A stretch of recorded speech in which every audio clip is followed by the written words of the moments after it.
மார்க்கெட்டுகள் விற்பனை செய்யப்படும் பழங்களில் குறிப்பாக ஆப்பிள், ஆரஞ்சு போன்ற பழங்களில் பெரும்பாலும் ஸ்டிக்கர் ஒட்டி இருப்பதை கவனிச்சிருக்கீங்களா? அது எதுக்காக நீ எப்போவாச்சும் திங்க் பண்ணியிருக்கீங்களா? பளபளப்பாக இருக்கிற ஸ்டிக்கர் ஒட்டப்பட்ட பழங்களை நம்ம எல்லாருமே வாங்கிட்டு போவாங்க. ஆனால் உண்மையிலேயே எதுக்காக இந்த ஸ்டிக்கர் ஒட்டியிருக்காங்கன்னு வாங்க தெரிஞ்சுக்கலாம். பழங்களில் ஒட்டப்படும் இந்த ஸ்டிக்கர் உண்மையிலேயே விலையுடனோ தரத்துடனோ தொடர்புடையதே கிடையாதுங்க. இது முழுக்க ஆரோக்கியத்துடன் நேரடி தொடர்புடையது.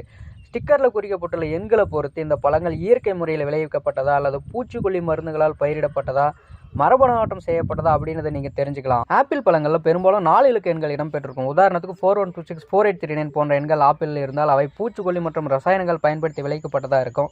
சந்தையில் கிடைக்கிற அனைத்து பழங்களும் இயற்கையாக விளைவிக்கப்பட்டதே கிடையாதுங்க. சில பழங்கள் மரபணு மாற்றம் மூலமாகவும் உருவாக்கப்பட்டிருக்குது. அவை மற்ற பழங்களை விட சற்று விலை அதிகமாக தான் இருக்கும். பெரும்பாலும் 5 இலக்க எண்களை கொண்டு 8ஆம் எண்ணில் தொடங்கும். உதாரணத்துக்கு 845698, 81742 போன்ற வரிசையில் இருக்கும் பழங்கள் அனைத்துமே மரபணு மாற்றம் செய்யப்பட்ட பழங்களாக தான் இருக்கும். 9 என தொடங்கும் எண்களுடன் இருக்கும் பழங்கள் எல்லாமே முழுவதுமாக இயற்கை முறையில் விளைவிக்கப்பட்ட பழங்களாக இருக்கும். இதுக்கு மேலே நீங்கள் ஸ்டிக்கர் ஓட்டப்பட்ட பழங்களை வாங்கும்போது கவனமாக பார்த்து வாங்குங்க.